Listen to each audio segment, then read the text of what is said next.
Hi Miles, this is Grandma. I looked and looked and looked today to find this book. Your mama gave it to me when she worked in Africa. So how one small loan made a big difference, and the book is called One Hen. A hen is the chicken right here. It was written by Katie Smith Milway and illustrated by Eugenie Fernandes. And she wrote me a note on the inside saying, I love you so much no matter where I am. Thank you for teaching me to follow my dreams, Jessica.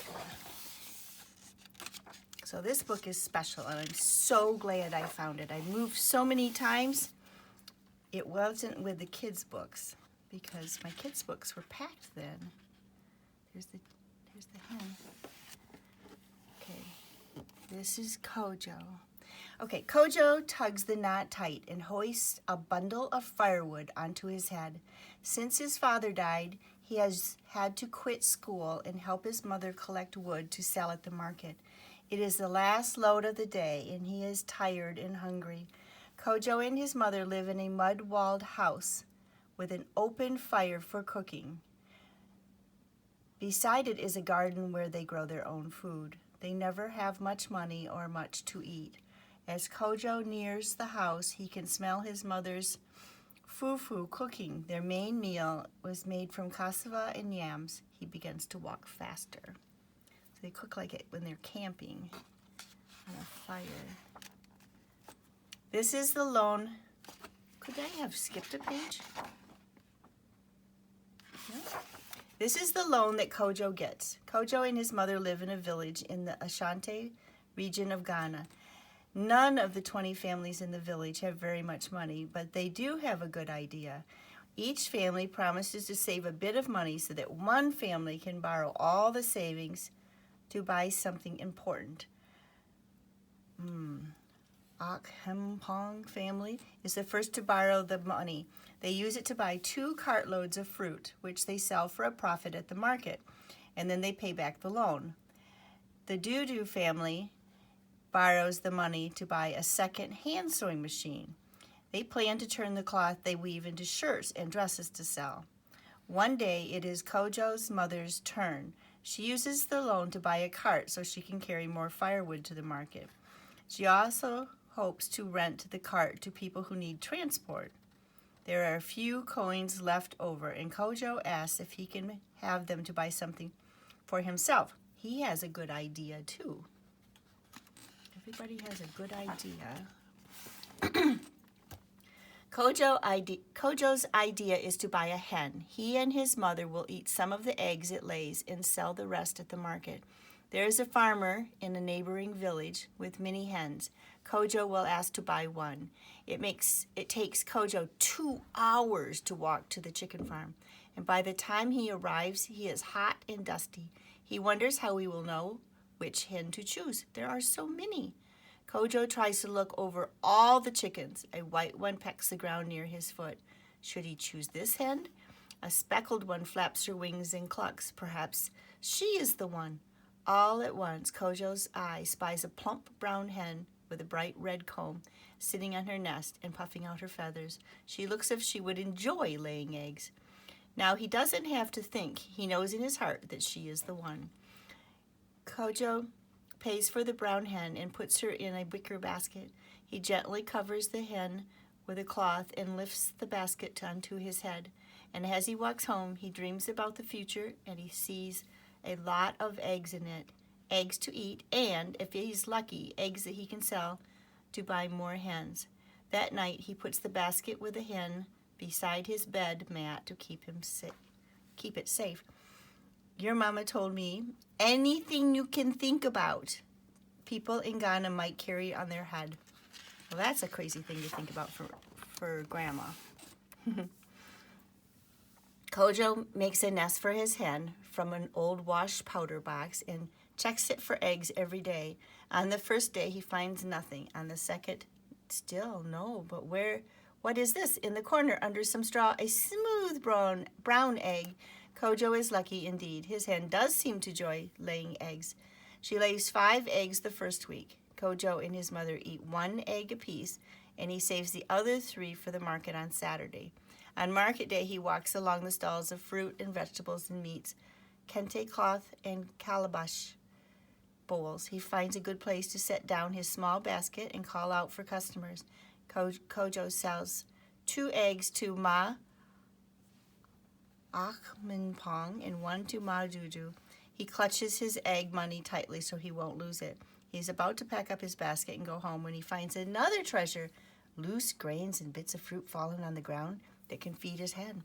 Slowly, slowly, Kojo's egg money grows, and after 2 months, he saves enough to pay his mother back. In 4 months, he has enough to buy another hen. Now Kojo can sell 5 eggs a week, and he and his mother have more to eat. After 6 months, he buys a 3rd hen, and he and his mother have an egg a day. Kojo is proud of his eggs, and his mother is proud of Kojo. Bit by bit, 1 small hen is making a difference. These are the eggs that Kojo sells from the hen he bought. Very cool. 1 year later, Kojo has built up his flock to 25 hens. He thinks the sounds of chicken and clucking and skittering about their enclosure is better than the beating of festival drums. But collecting eggs from so many hens is hard work. His speckled hen tries to hide her eggs. Today he finds one under a cassava plant. This is a speckled hen right here. And his white hens peck at him when he checks their nests. Then there is his brown hen with a bright red comb, his first and still his favorite. She always seems to have a smooth brown egg for him. Selling eggs at the market has given Kojo some savings. Maybe he will use his egg money to build a fine wooden chicken coop. Maybe he will buy some things his mother needs, such as a new water bucket and a good knife. Or maybe he can pay for something he's been dreaming of, fees and a uniform so that he can go back to school. Your eggs have made us stronger, Kojo, said his mother. Now go to school and learn for both of us. These are the chickens Kojo buys with the money he got from selling the eggs. Lots and lots of chickens. This is the school Kojo attends with the fees he paid from the money he made from selling eggs. Kojo's uniform feels stiff and new as he walks to school. With each step, his lips move silently, reciting the ABCs and the numbers he learned before his father died. In school, Kojo works hard to catch up with other students on reading and spelling and arithmetic. Later, he learns to write essays and solve math and science problems. And he learns about his country's history and its resources and about how other countries in Africa and around the world. There are practical lessons for country life too. How to filter drinking water with a cloth to remove the parasites. How to use chicken manure and compost made from garbage to fertilize the soil and grow vegetables. The lessons that Kojo learns help him care for his chickens. His dreams are going bigger, but now he sees that he will need more education to make them come true. Kojo studies even harder and wins a scholarship to an agricultural college to learn more about farming. His mother will care for his chickens while he is away. At college, Kojo's dreams start to take shape in the shape of a farm of his own. This is the farm that Kojo builds using the lessons he learned at college and a loan from a bank. This is a lot of words. After Kojo finishes college, he decided to take a big risk. He will use all the money that he and his mother have saved to start a real poultry farm. He buys a large plot of land and enough wood and wire to build chicken coops. Now he needs 900 of them to start the farm. He needs another loan and a big one. This time Kojo goes to a bank in Kamazi. You can ask Mama if I said that right. A nearby town, and when the banker hears what Kojo wants to buy, 900 hens, he shakes his head. He does not want to lend money to a young man from a poor family.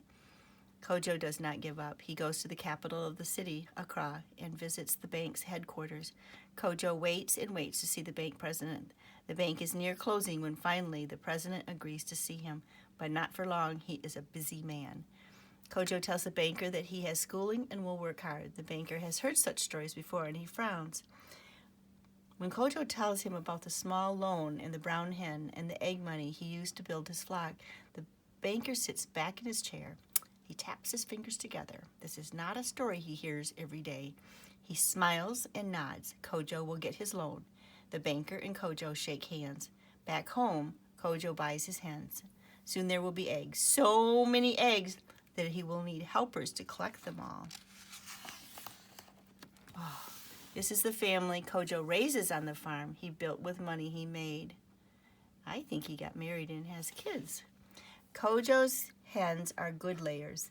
There are more than enough eggs for his village, so he travels to Kamazi to sell to the shopkeepers there.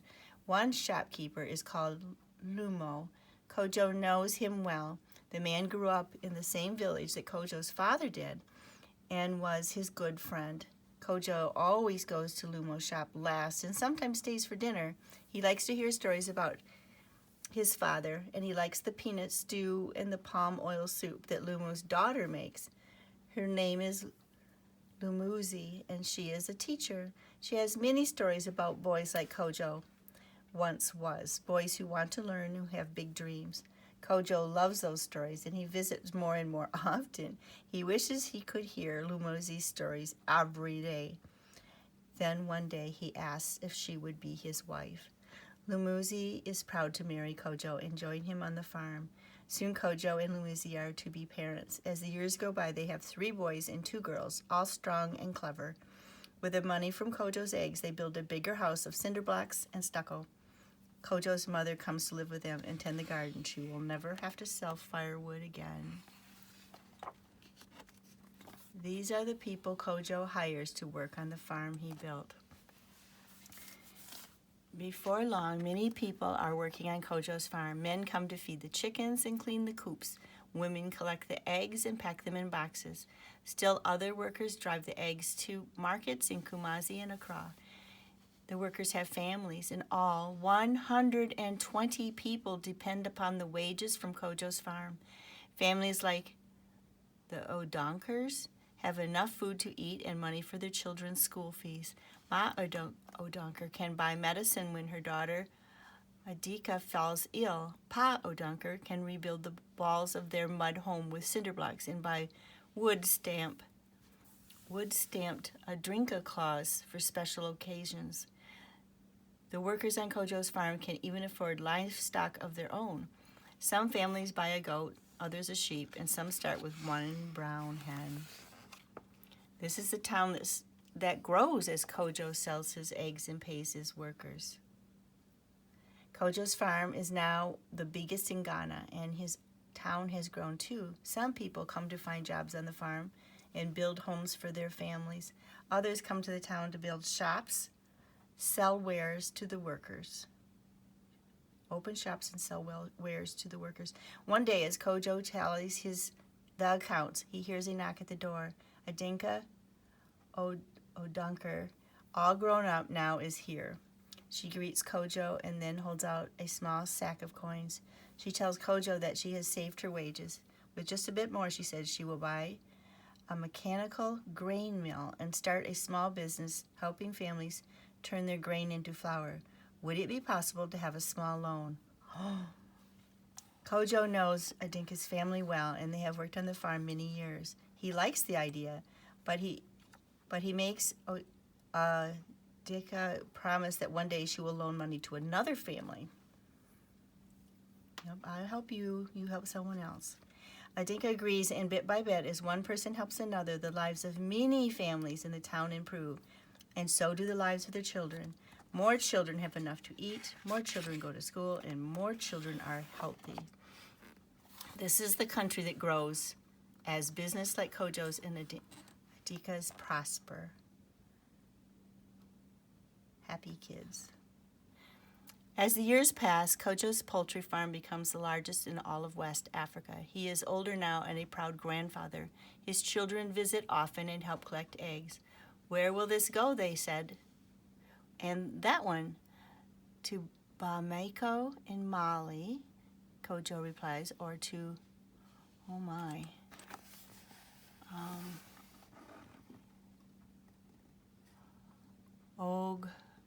Ouagadougou in Burkina Faso. Kojo's workers pack thousands of eggs a day, and Kojo feels proud each time an egg truck pulls away to take food to families in neighboring countries. But now Kojo has paid many taxes to the government of Ghana. So have his workers and the shopkeepers who sell his eggs. The government uses tax money to build roads and schools and health clinics across the country. It uses the money to improve the port at Accra, where ships from many countries come to trade. One more egg truck drives away, and Kojo looks down at his youngest grandson. The next time this boy asks Kojo where an egg will go, Kojo will say, "To your future, my child." So this is the whole continent of Africa, and this is where your mama was in Ghana, right in the curve right there. And it all started with one small loan to buy one brown hen. This is the way that one young boy named Kojo, with one small loan to buy one brown hen, eventually changed the lives of his family, his community, his town, and his country. It all started with a good idea, a small loan that made it come true, and it all started with one hen. And when you come to visit, we can read you about the real Kojo, because the story is about a boy in a book, but this is the real man that this story is about. But Grandma's throat's tired, so we can't read it all right now. And what can you do to help in making changes in the world, one person, one family, one community at a time? One small loan can make a big difference. And these are, this is the glossary. So words that we didn't know what it was, this would tell us what the words meant. Awesome. That was nice of your mama to give me this book, so I knew about Ghana when she was gone. I missed her, but she was doing good things. Bye-bye, Miles.